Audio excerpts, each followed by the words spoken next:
And just last week, we saw this really disturbing bulletin go out by the department. And they're saying, well, we want the families to prove that they've exhausted every other service before they come knocking on our door for Jordan's principle. Well, the curious thing about that is, during the trial on the Canadian Human Rights Tribunal, so we're 2013 and 14, the federal government was asked, can you do that? Like, you are a senior official in the federal government. Do you know what services are available in Flin Flon or in Grand Prairie, or if you're in a remote community like Attawapiskat, like, do you know what services are there? And they don't. And so it's just introducing another barrier to families.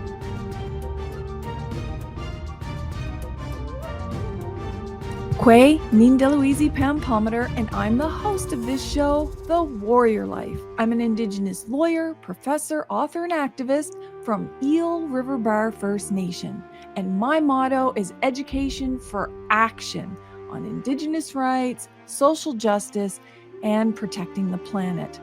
On this podcast, you get an education of a totally different kind. It's one that's enriched by the cultures, insights, experiences, and knowledge of Indigenous authors, artists, musicians, and academics, as well as leaders, activists, land defenders, and water protectors, all of whom are on the front lines of Indigenous resistance, resurgence, and revitalization. So here we are in 2025.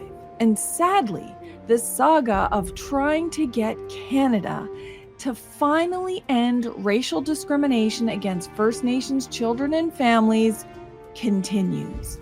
But today, we're so lucky to have Dr. Cindy Blackstock come back to the Warrior Life podcast and give us yet another update on what's happening with the long-term reform negotiations and what's going on with this massive backlog in the Jordan's Principle program. So stay tuned. You don't want to miss this.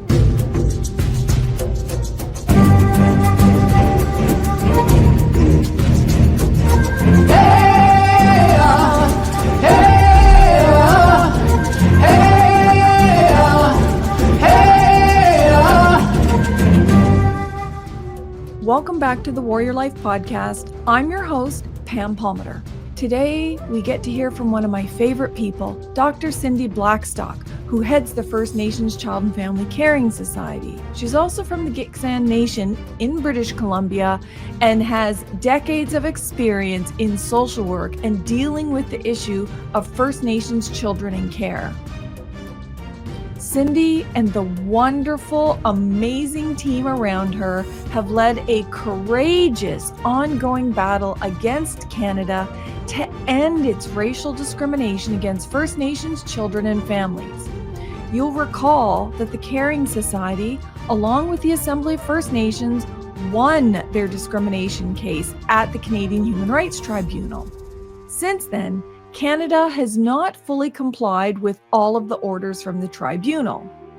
Cindy has been on this podcast many times, giving us updates, and has also joined me on my many YouTube live events with other Indigenous experts to give updates and analysis on what's been happening, what's coming next, and what needs to happen to finally bring resolution to this. Now, we're not going to be going over all of those past updates, contextual information, the history, and any of the information we provided on previous podcasts. Instead, we're going to jump right into the updates on what's happening. And anyone who wants all of that past information, you can go to my website and check out my podcast or my YouTube and check out the podcast there.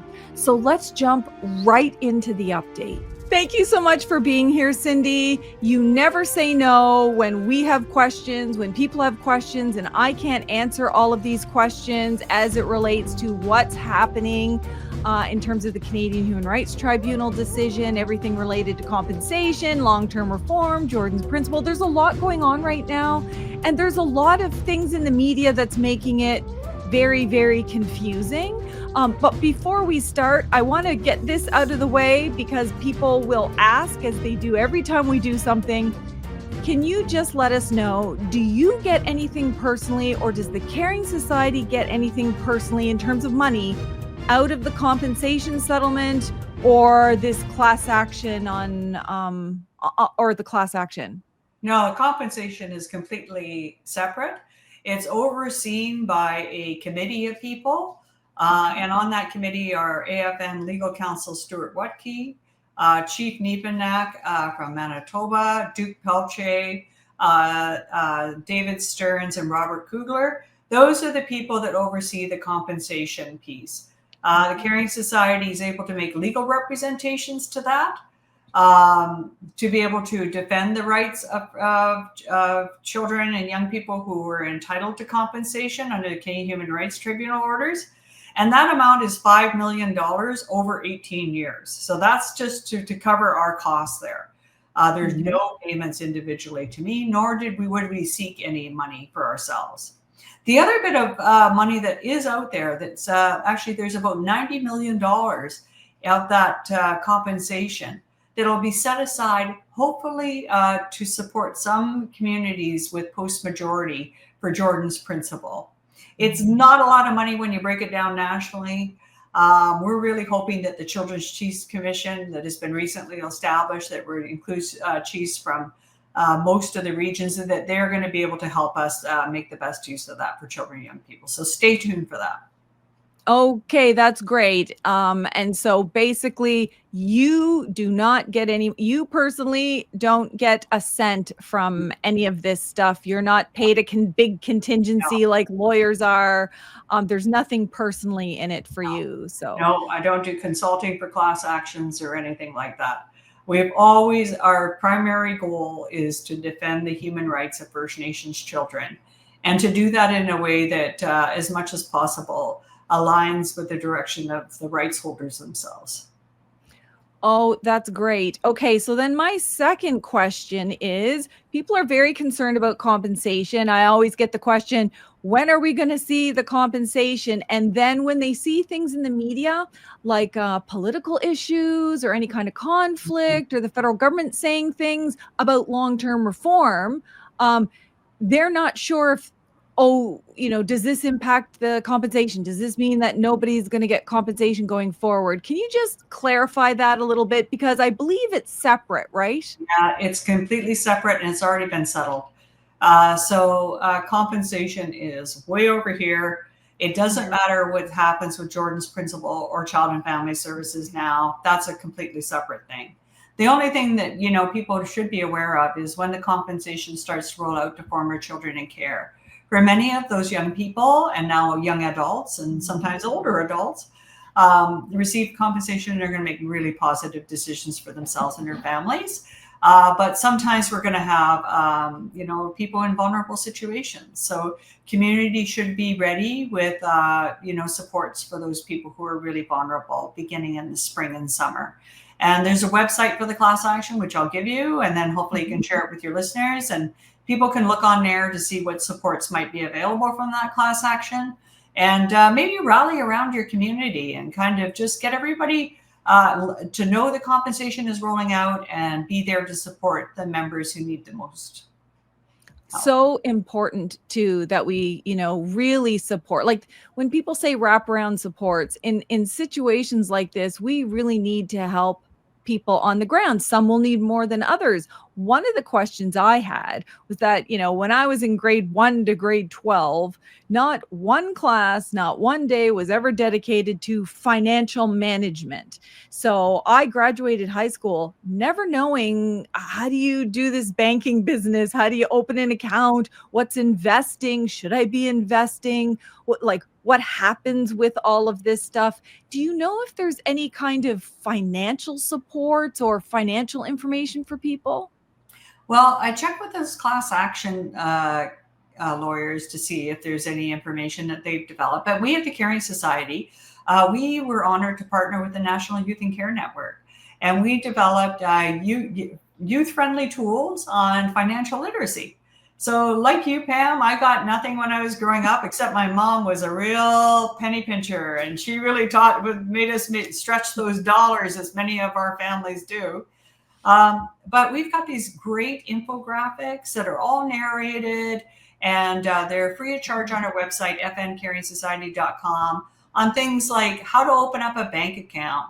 How do you avoid these payday loan operations, which basically charge you unbelievable interest rates, and other types of scams that can come up? Because whenever money appears, we get these unhealthy people.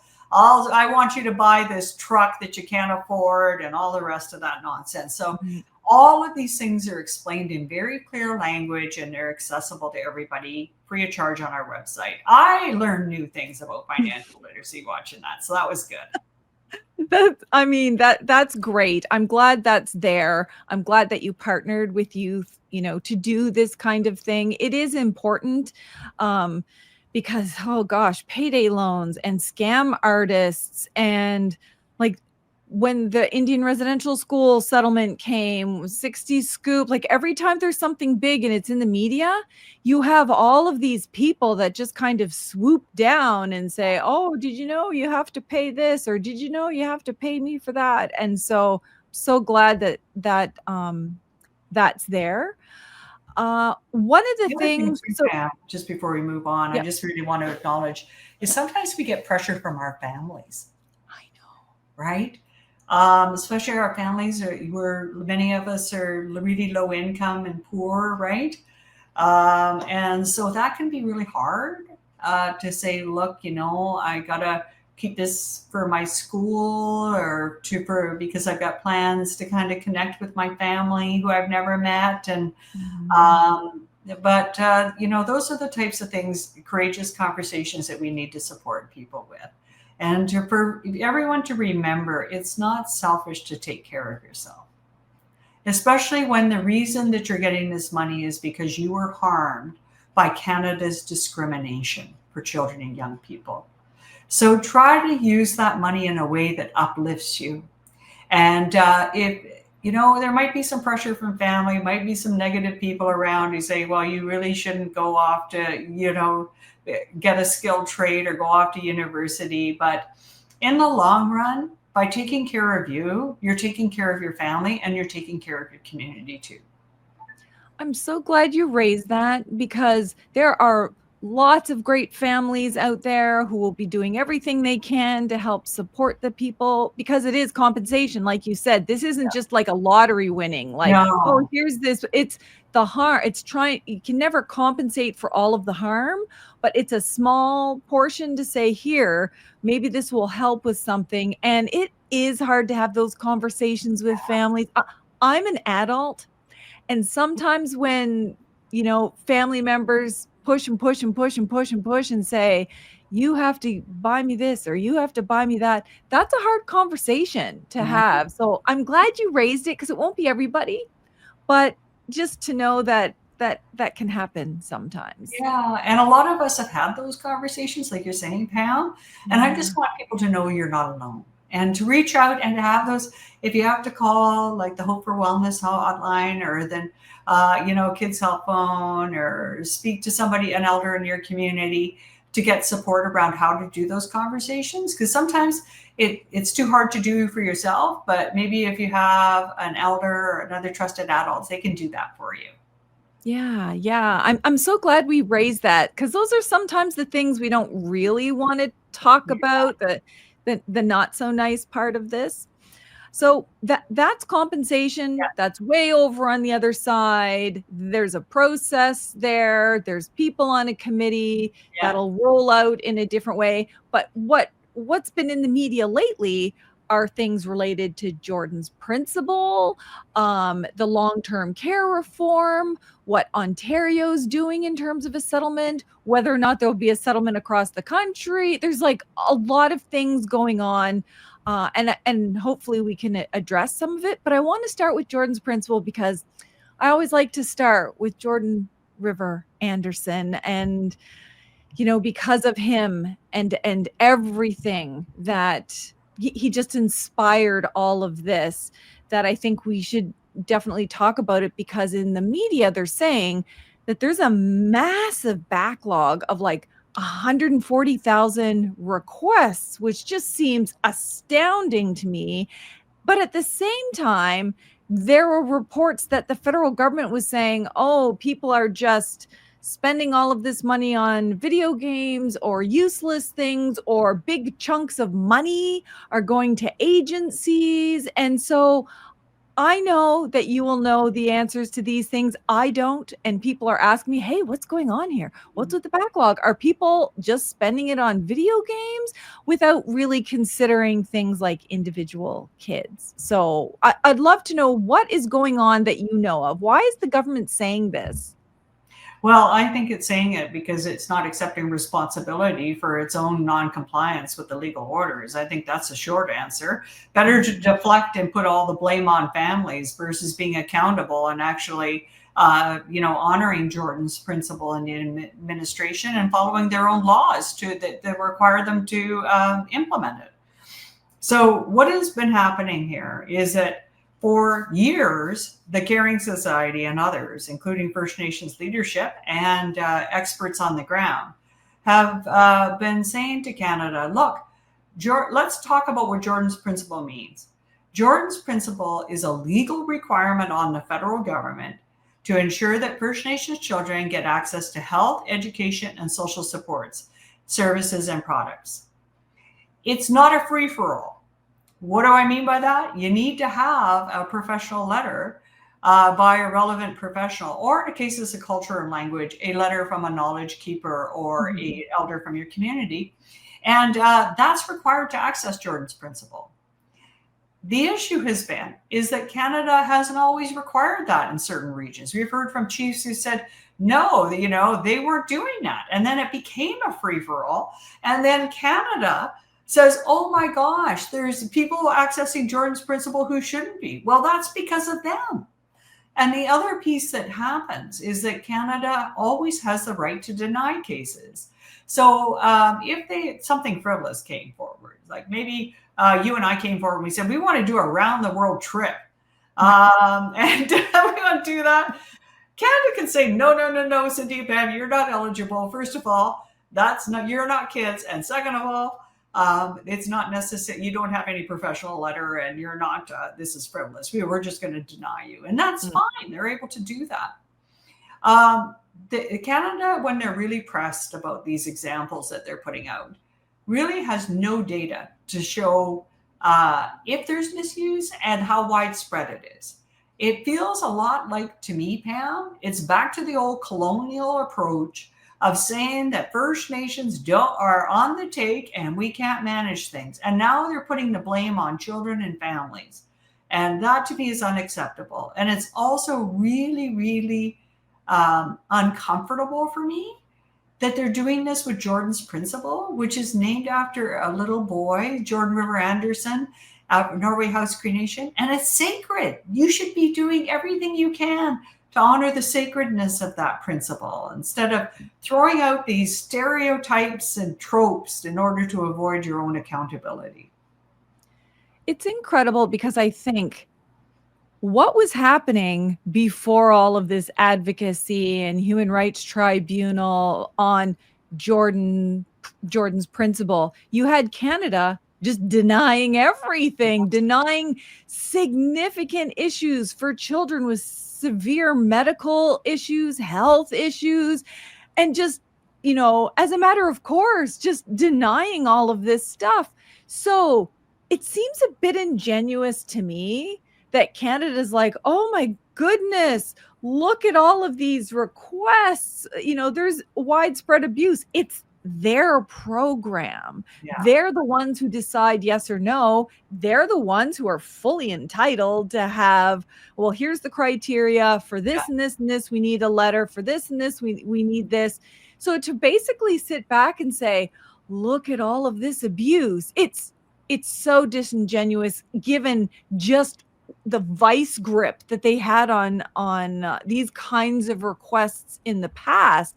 And then I'm thinking, well, were you setting First Nations up? Were you just allowing this to happen and saying, oh, this, we're going to be able to challenge this in the future? Because something might sound weird. So I just want to bring up one of these things they were talking about, video games or something. There was a child I knew who was terribly, terribly, terribly sick with a very serious disease. And the hospital said, well, we want to help, grant a wish or help do something to lighten your mood, because in those situations when you're sick for a very long time, you can be depressed, you can be just losing all hope. And they're like, what do you request? And he wanted a video game console, so that he's not just laying in the hospital in bed, not doing anything, because parents sometimes have to work and can't be there. So in that instance, that brought some light and hope and mental health contributions to that one child. But if you just throw it out there and say, oh, everybody's getting video games and all of this stuff, without context, it really is, like you say, this colonial attitude of just painting us with this horrible brush. And what about this backlog? It says there's 140,000 requests that haven't been addressed. Yeah, and this is something like we don't remember, Pam. And Jordan's Principle has been a legal rule now for 8 years, so the federal government's had lots and lots of time to ramp up. You think about the federal government, and it is not. Jordan's Principle isn't that unusual, because Canada deals with high volume financial transactions and, say, unemployment insurance, Canadian pension plan, taxation, where millions and millions of transactions are happening. So, Jordan's Principle's got some nuances, but it's not that exceptional. And so they should have a well-oiled machine in right now, where they would have, for example, an electronic intake form. That's something we've said. Like right now, it's a lot of double data entry and using pen and paper to fill out one thing, and then they have to have it input it into their data system, and then they do other things. It's so archaic the way that they've set this thing up. And the other thing that we push for is quality control measures. Like when they finally, push come to shove, disclosed that they had a backlog, by that time there was 100,000 requests in the queue. And we said, where was that quality control person when there were 5 or 10 cases in the queue? So Canada really behaved its way into this backlog. And now it's saying, oh, well, things are so out of hand that we need to be released from the tribunal's orders, at least in part. And that is unacceptable, because who pays the price for that? Our kids do. And you're right about those examples, Pam. Like they put out a list in the tribunal, and it had all these things like glow sticks. And they were arguing that glow sticks had nothing to do with kids. And I thought, well, you've never met a child with autism. I mean, these are, and we actually had a pediatrician who talked about this whole thing of social prescribing, which is exactly what you were talking about, which is something on his face could sound, well, that's kind of odd. Like there's been a request, for example, for a generator. Well, what would a child need for a generator? Until you know that child had a medical disorder that required something to be in a cold chain, the medication always in refrigerated, and they were living in a community where the power went out all the time. And that was a life-threatening disorder. So there you go. A generator makes all kinds of sense.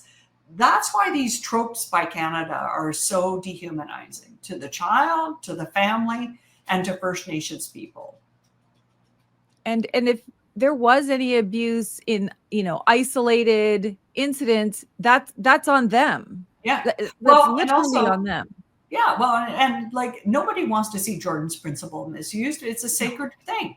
And there's always ways of referring people like that off to law enforcement and other types of things, right? That's what they would do if you or I defrauded on CPP or anything else like that. Like, this isn't rocket science. And I've seen no evidence, first of all, that this at all reflects the vast majority of requests that are made under Jordan's Principle. And the professional letters there are the safeguard. So where are we with Jordan's Principle? I know it's this legal obligation. Canada's had all these years to put in protections for it, because these are important things. We want the kids who need stuff to get stuff. where are we now with Jordan's principle? Is it going to go ahead? Is Canada changing its policies? Is it going to start like cutting things? What's happening? Well, first of all, let's acknowledge the great gift of Jordan's principle to tens of thousands of children and their families. It has been incredible, life-saving and life-changing. And by the way, Canada, it saved you money. You do the right thing for kids, and it actually pays off huge downstream. So, we really want to honor that for Jordan. But overall, Canada's compliance with the legal orders is slipping. And that's why we brought a non-compliance order, the Caring Society did, against Canada. And the tribunal made that ruling in October of 2024. The chiefs in assembly, First Nations leadership, agreed with the ruling and said to Canada, don't appeal it. And what did Canada do? They appealed it. And they were supposed to address that backlog immediately. Well, now it's been a couple of months and they still haven't done anything really significant on it.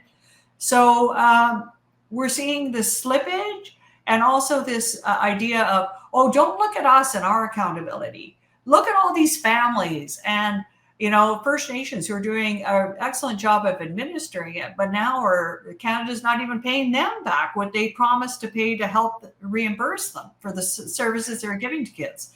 So there's all these pieces that Canada doesn't want you paying attention to, so it's putting out these tropes. And just last week, we saw this really disturbing bulletin go out by the department. And they're saying, well, we want the families to prove that they've exhausted every other service before they come knocking on our door for Jordan's principle. Well, the curious thing about that is during the trial on the Canadian Human Rights Tribunal, so 2013 and 14, the federal government was asked, can you do that? Like, you are a senior official in the federal government. Do you know what services are available in Flin Flon or in Grand Prairie, or if you're in a remote community like Attawapiskat, like, do you know what services are there? And they don't. And so it's just introducing another barrier to families. And the other piece that we're hearing is they're saying, well, because there's this misuse, we need to make sure the service is child specific. That suggests that they may be wanting, it wouldn't be enough for a professional to say, this child needs this service. They'd want to see the diagnoses for that child, which is a breach of that child's privacy. And not to mention, there's nobody over there at the department who has got the expertise to be able to make that connection of needs-based, right? So there's all these kinds of behaviors they're doing, which are applying rules to families, rules to children, but no rules to themselves. And that's where I'm focused is, and let's make sure the government is doing its job. It's following the law. Where there's misuse, we can work with them and develop protocols like they have for every other federal program. Yeah, honestly. Do this to kids. To just think that they're like, oh, what's happening? Look at all this abuse. And we had no control and no oversight. Like, good. Try that at the CRA. Yeah. Canada Revenue Agency. Like, so what happens now? Is there something that we're doing? Is there negotiations with the federal government to say, okay, here, let's negotiate some protocols, or is it back to the tribunal or off to court? Well, it might be a mix of those things. So one thing to be aware is on the tribunal's order from October, they did want us to sit down and mediate some of the solutions for the problems. And we've been doing that. And that's why we were so kind of disappointed to see this bulletin come out of left field. I mean, if you're really serious about mediation, then sit down at a table and maybe talk about some of these things first. So that's going on. But if Canada does not really in good faith address the mediation, then we can always go back to the tribunal and say, look, we gave it a shot, but they're just not complying. And the tribunal will make orders against Canada, which is a good thing. Those orders have proven to be pretty effective in the past. That's how we have Jordan's principle, going from 0 cases to now, over, by the government's own count, about 7 million services since 2016, thanks to Jordan River Anderson and his family. But we may actually have to litigate some more. And I know, I just want to recognize the important work of First Nations leadership and the Jordan's principal workers and others working in First Nations agencies who have been raising the red flag about Canada's implementation with the nations, saying, here are some solutions to fix it. And Canada has just kind of put the headphones on and the blinders on. So what they need to do is say, okay, we're going to listen to you. And we're actually going to implement some of these very practical solutions that would really make major gains in addressing these problems. Well, let's hope that there's a negotiated settlement and it doesn't have to be this long drawn out legal process, because there's the other thing that's happening, and that's the long-term reform in child and family services. And there's a lot going on in the media. There's, this vote by the chiefs, where the chiefs who work with their counselors, who work with their technicians and experts, and who work with their lawyers, considered everything before them and said, you know what, we're not quite there yet. And I was shocked to see Canada say, well, a national issue like this, we're only going to talk to Ontario. Like, yeah. What about the rest of the country? Because I also, now tell me this is true. I mean, I'm trying to follow the media headlines that Canada's not interested in coming back to the table with the other regions, saying that chiefs aren't ready. Like, yeah, what is this? Yeah, like that's more of that colonial trope. Like I feel it's so sad, right? Like, in the age of the TRC and all of the amazing work done by the commissioners has been, including the late Murray Sinclair, that governments are leaning on these old stereotype tropes that chiefs are not ready in order to legitimize their own breaches of human rights for children. And it couldn't be further from the truth. There is a group called the National Children's Chiefs Commission, which was mandated by the chiefs overwhelmingly at AFN. And this is a group that's got 11 regions on it. Ontario chose not to be a part of it, but other region does. And through their process, the leadership appointed people to that table. There's some incredible people there, and they are ready to sit down with Canada. It's already there. So to say that they're not ready, I don't understand that at all. The other thing that I think is really important to reboot a bit is there are all those headlines, Pam, $48 billion, and the chief said no to it. But everybody who's listening to this program, certainly you and I, we've gotten kind of offers like, you are a millionaire, and then it looks really good. And then you look at the fine print and the check isn't real, or there's some kind of loophole. I just want to show you one of the reasons why the chiefs and their experts on the ground chose not to do it. You have to go to, this is the actual agreement. You can see I've written all over it. And it's about a couple hundred pages probably. And you have to get to page 100 to find the fine print loophole on the money. So basically it's under this whole topic saying enforcement of funding commitment. And it says any and all funding. So that's all of the $47.8 billion by Canada or amendments agreed to by the parties remain subject to annual appropriation by Parliament. What that means is Parliament has to vote for it every year. It's not a given that you're going to get the $47.8 billion. Every year they get to vote on it. Or other necessary approval processes required by Canada. So I could be Canada and I could say, I want the approval of everybody in the House and everybody in the Senate. That's my required approval process. But one person said, no, that's allowable under the agreement. They don't have to pay. There is a provision there that follows that says, well, okay, but we'll go to federal court and we'll get an order for them to reopen the tribunal hearings. Well, you can't do that after the tribunal is gone. and the tribunal's orders would go away. And the tribunal's orders are protecting around $45 billion of this 47.8. So it's not like all or nothing. And this thing was also for 9 years. So what this case is now 18 years old. So what happens if Canada started discriminating in year 10? Well, there was nothing you could do to enforce a change. You'd have to bring a new complaint. So that's the kind of stuff that leadership and their experts, and I need to emphasize this, First Nations Child and Family Services has been provided in some of these regions for 50 years.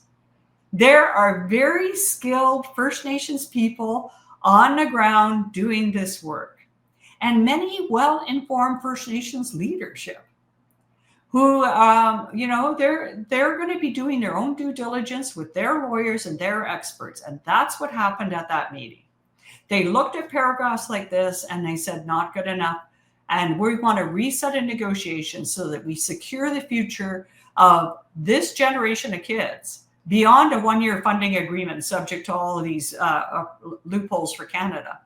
And we want to be able to look that child in the eye in year 10 and year 18 and said we did as much as we could to safeguard you.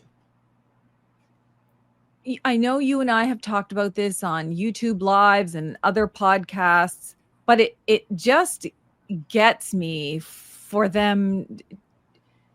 They're so interested. They're so obsessed with trying to get rid of those tribunal orders and say, if you don't vote for this settlement here with all these escape clauses, you get nothing. But that's not exactly the truth, because there's all of those tribunal orders in place. So they would have to still move ahead on a good number of those things, even without the settlement agreement.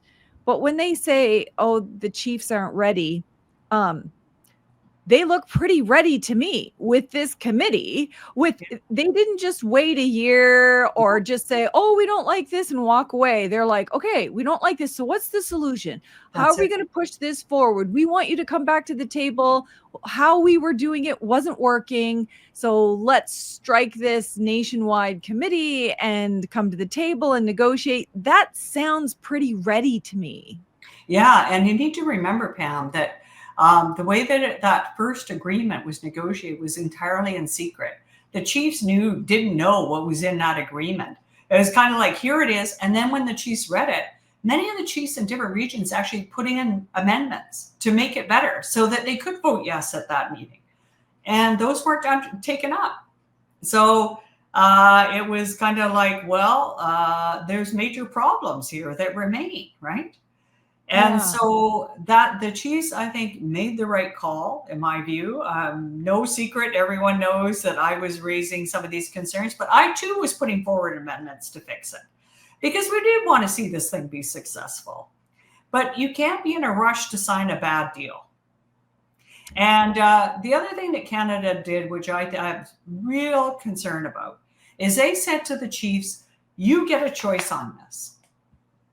Like, we talk about self-determination and the government always says you have self-determination.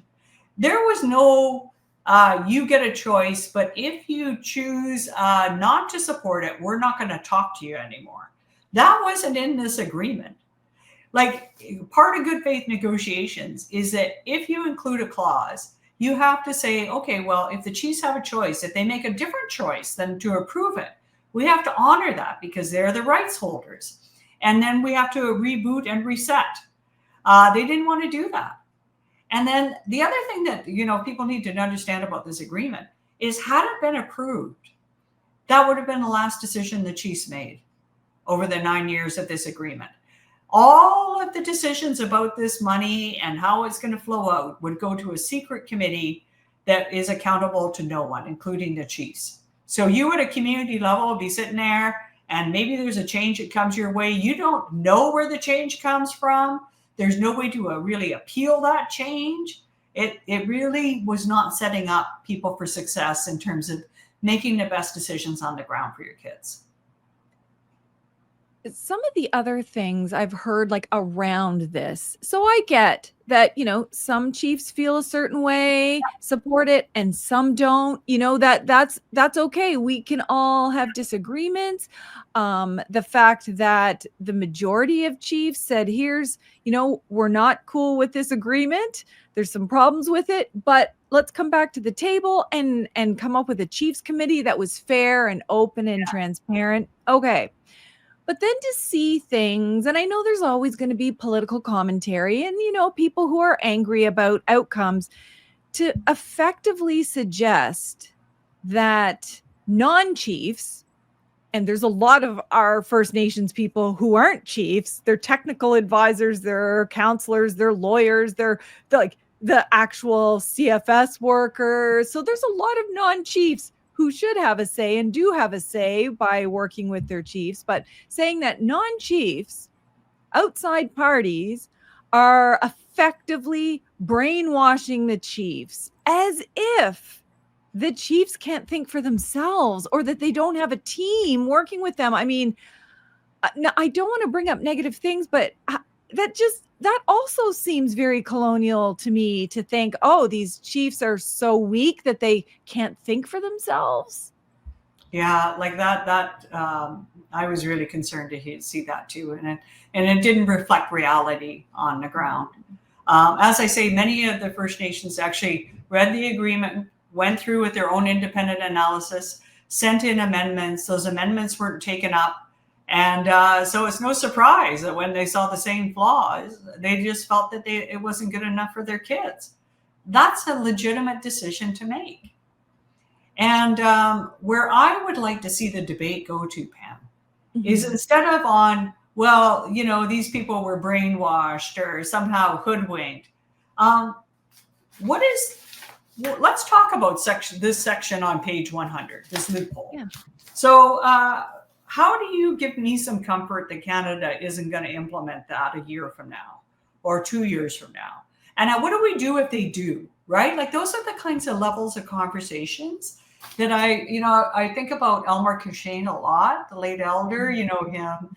And he'd always say, when it comes to kids, we have to do loving justice. What that means is that we actually, we ask more of ourselves and that we actually debate on the ideas. And as you say, if someone looks at that paragraph and maybe they say, well, I can live with that paragraph. I'm okay with Canada having this discretion every year. Well, as long as you understand the implications of that, that's your decision.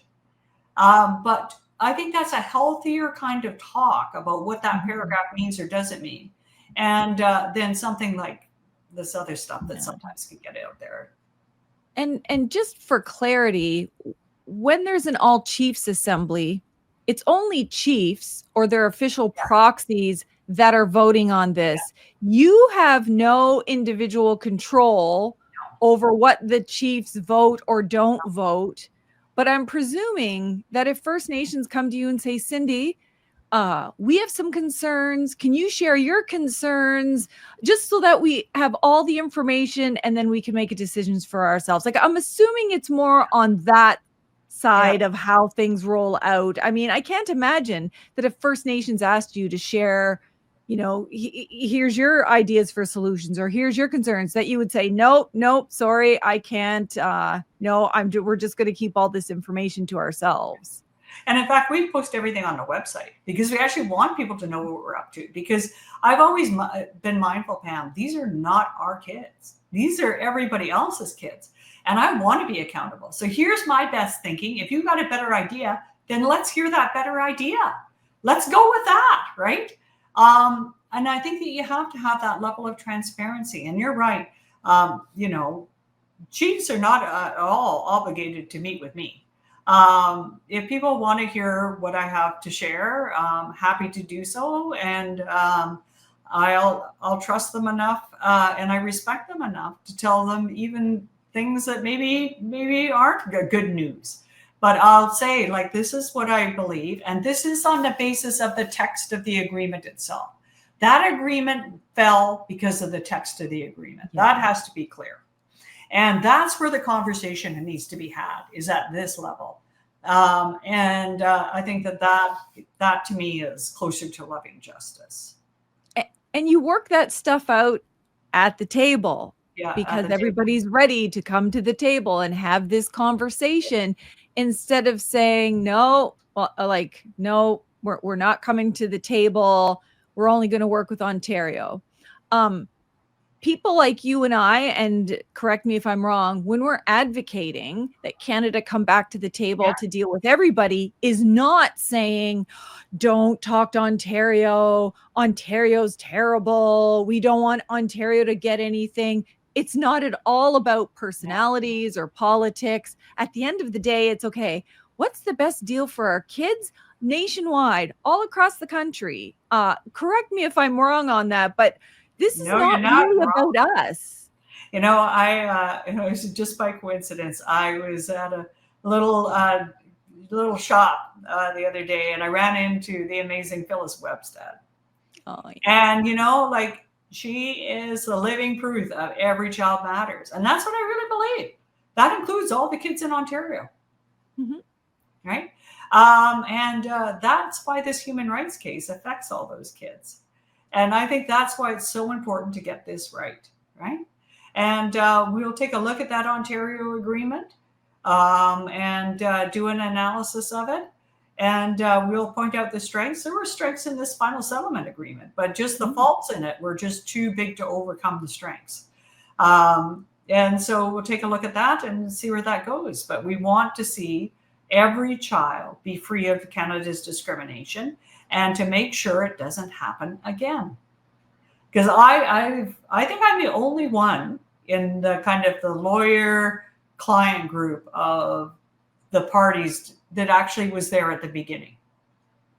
And so I know how hard it was to bring this case, how many years it's been. And I've also seen, Pam, and it breaks my heart, how many kids we lost while we were trying to get this thing even to court. Right? So, and what Canada would often say, like, Canada did these regional agreements in the past in child and family. And Canada would always say, well, the chiefs agreed to this regional approach. So how can you come along and say it's discriminatory, right? Even though the chiefs agreed to it because it was better than what they were getting before, but by no means did it end the discrimination, right? So, like, this is the kind of stuff that Canada will often do. Well, the chiefs agreed to it, so it's non-discriminatory. But there's usually a lot of strings attached to these things. Yeah, I mean, effectively, you're holding us hostage. Yeah. You're holding our kids hostage. Yeah. We have urgent needs. Many of us live in poverty. You know, if you think about the high levels of child poverty, urgent medical needs, and to basically say, well, you know, unless you agree to this.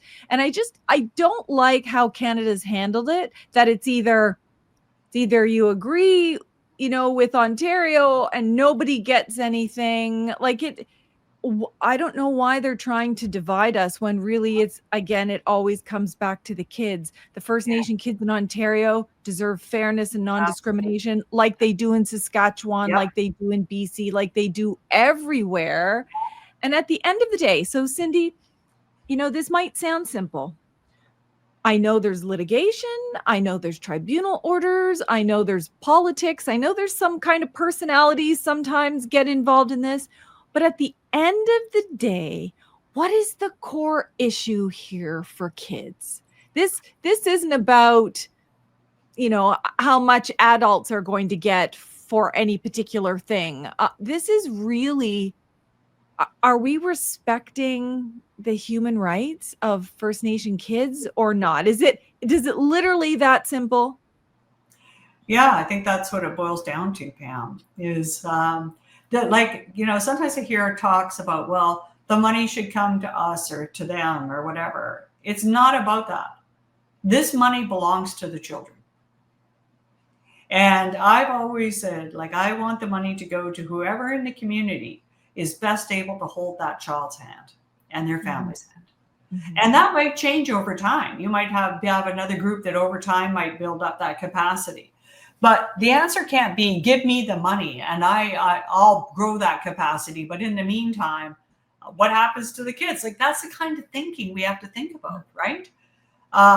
Because it's the discrimination that was found at the level of the kids. Canada discriminated against them. Yeah. And I think what has been so sad about this is what you're pointing out is that Canada has tried to do just as it did in Jordan's Principle. Don't look at us, the discriminator. Look at all these other people who are the problem. And this case is about holding Canada accountable. And will it achieve everything for First Nations children? The answer to that is no. We're not going to address the housing crisis with this case. We're not going to address the water crises. We're not going to address the opioid crises out there in community. That is not going to happen. What we can do, though, is really do our best to make sure the monies go to the issues that most affect children. So we can do a bit on addictions, and we should do a bit on housing, and we should, but it's not going to eradicate the whole issue.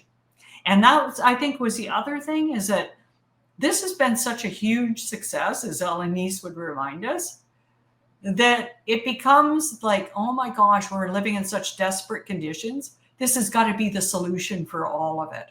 And it really is. And I really try to be honest with people and say that we're not going to solve all the problems with this case. But as the brilliant Naomi Metallic has said, this case has gotten a lot. And, it was the first one ever brought on this scale. And what that means is there should be a second and a third. That we no longer, as First Nations folks, should have to say to our kids that they're going to spend the rest of their life fighting for basic rights that every other kid gets. Like, that's got to stop. And that's really what I want to see out of this case. I want our kids, Pam, instead of dreaming about getting, adequate supports to help their families get through a rough time, or, getting medical transportation through Jordan's Principle, or maybe getting support so that they can succeed at school.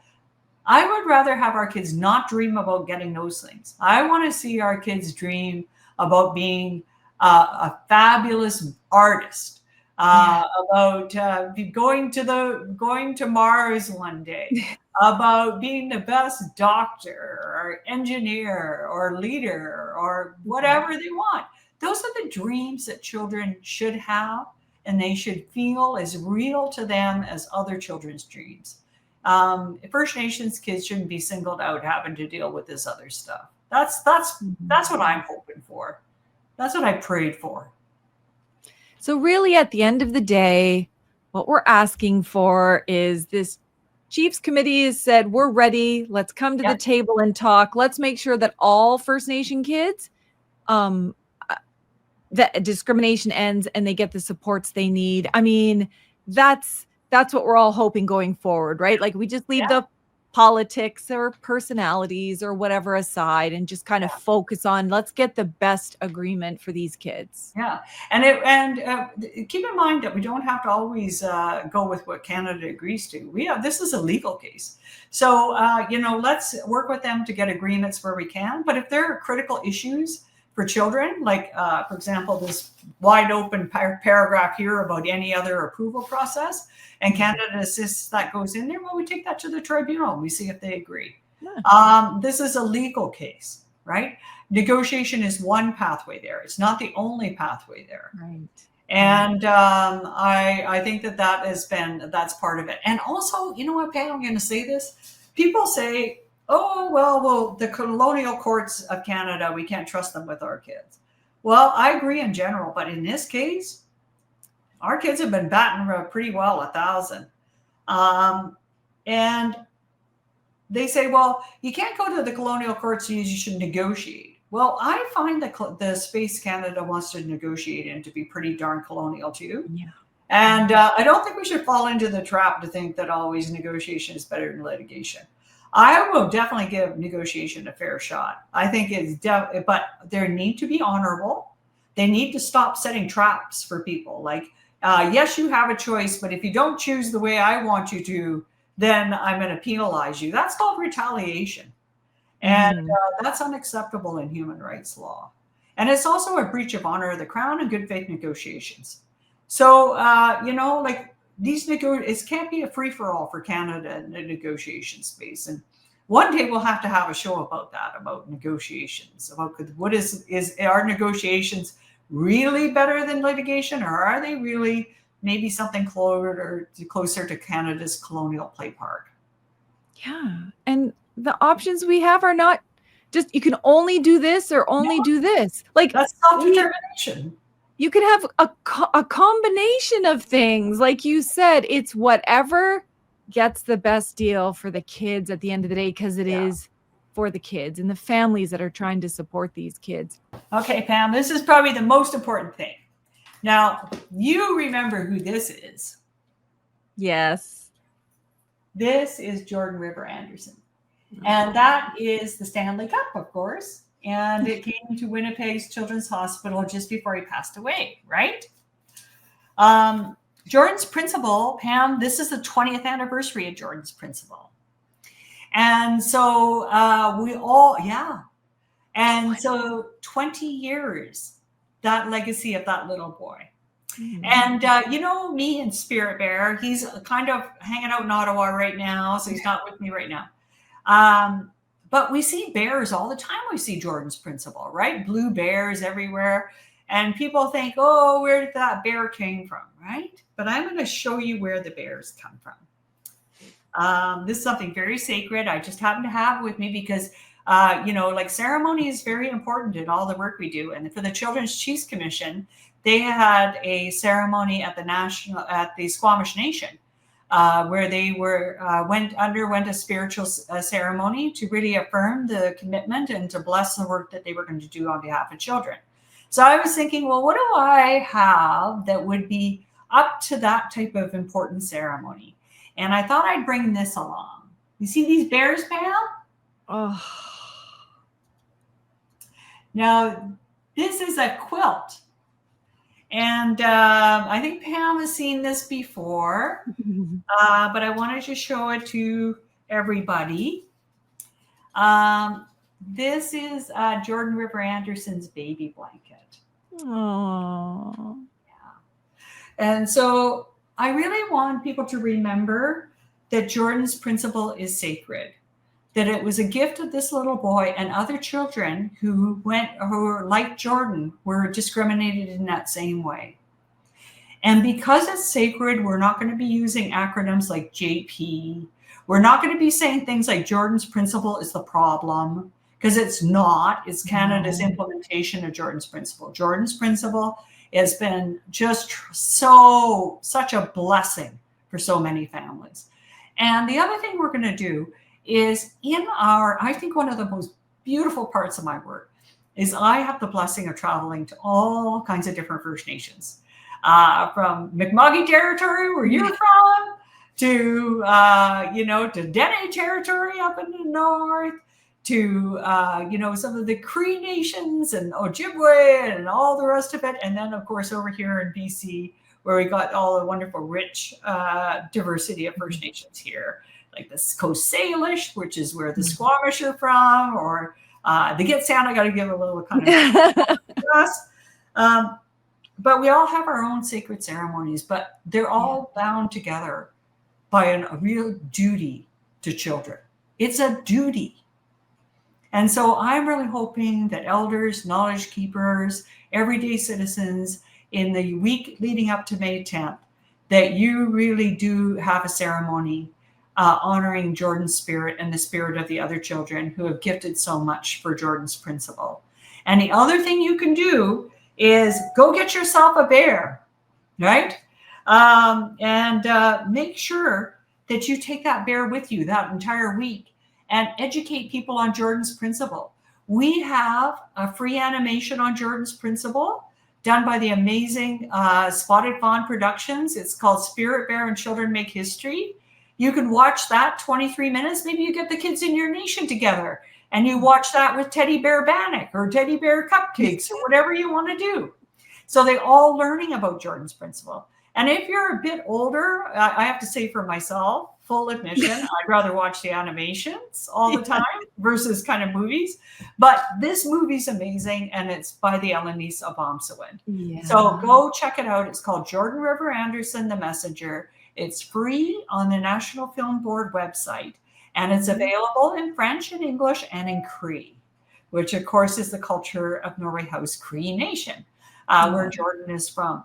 So I think it's really important that we take these moments and that we understand that although there's all this litigation stuff and everything else, we always have to pay attention to the sacred. And Jordan was sacred, and every single one of these kids who are affected by what's happening with Jordan's principle today and this idea of the Child and Family Services and the children who are yet unborn, every single one of them is sacred. So we have to act in a way that loving justice springs. That's why Elmer would always say that, I think.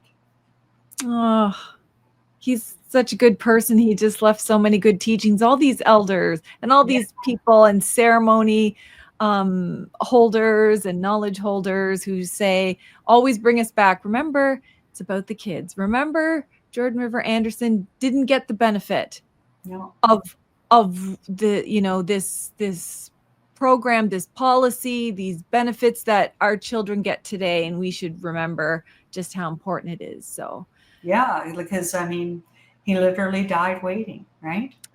And I think that brings us back to that conversation we were having a little earlier about, the chiefs and how they made their decision. We can't forget that elders are often not chiefs. Knowledge holders are often not chiefs. Young people and children are often not chiefs. And we also have hereditary chiefs. And all those and different nations will have done their consultation on any of these things in different ways. And that has to be respected. And I have really benefited from the voice of all those types of people, including as well as other folks in that circle. So I think if we bring those people around and we use that as a way of uplifting our leadership so they have the best information and can make the best choice that they can, then I think we can rest pretty easy at night. Now, Children's Chiefs Commission, I personally, I can say to you, Pam, now that I know that there are chiefs on that committee who are appointed in a proper way by the chiefs in their regions, and they've undergone a ceremony, I'm resting pretty easy at night about the future of our kids. Oh, well, I am going to do my best to try to talk to one of these chiefs on this committee because the work ahead is so important, and just striking this committee, just doing this and saying, no, we want better for our kids. I already am hopeful about what's possible. So thank you so much, Cindy. I know some of the questions are the same. We get some of the same questions, but sometimes people that listen, and I know I learned something every single time, but this really helped kind of clear away some of the mess because it does get kind of messy. And I think it's about the kids. Let's come back to the table. Let's find a way to get the best deal for the kids in whatever way we're going to do it. And I'm just very thankful you're out there. Now that I'm a granny, I know you're acting in the best interests of my grandson. And I have a granddaughter who's going to be born in a few months. And I'm just knowing that there's so many people out there advocating for our kids. That means a lot to me. So thank you for all you do. Well, thank you, Pam, for bringing that. And thank you to all the listeners who bring up these great questions, and keep them coming. Like I say, it's not about being right. It's about doing right. And that means we need everybody's ideas. And, so if you see something and you think, oh, that doesn't sound right, then, come up with a better idea and put it on the table. Tell me why it's a better idea. Let's talk about it. Yeah, definitely. Well, thank you so much, Cindy. We'll post this far and wide. We'll post the links. Anything you want to share, I'll just keep sending people back to First Nation Child and Family Caring Society website because you post everything there. It's like, here's what we're saying. Consider it all. So I really appreciate you and everything that you're doing. And I'm sure we'll be doing this again. And hopefully we just keep getting better and better news every time. Well, let's get together for Bear Witness Day to honor Jordan River Anderson and really talk about, what's going down across the country. Because I know that nations, including those in Manitoba, are already planning with the family about how to honor that very special day. And I think there's going to be some exciting news coming forward. So that's where we are. I'm always so thankful for all of the time that Cindy takes to travel the country and update the public, all the ways in which she addresses the media, all of the meetings that she has with First Nations to share her analysis and learn from the analysis of other First Nations. It means all the difference to our kids and families. She's always been a nonstop advocate for our kids and our grandkids. And I've always been a strong believer in getting facts straight from the source. Thank you to all of the podcast listeners and the YouTube viewers and those who read the closed captions. However you access this podcast, thank you for tuning in. I appreciate the time that you take to learn more so that you can do more to help lift the Indigenous voices of our activists and leaders, and then also inspire others to take real, concrete, substantive action for social justice and earth justice. That's really what reconciliation is all about, the action. So if you like this show, please consider supporting us by leaving us a 5-star review and great comments. Every star counts in the social media online world because it triggers the algorithm to push our show out to a wider and wider audience. And the more people that know about what's happening, the better it is. So till next time, keep living a warrior life. Walalia.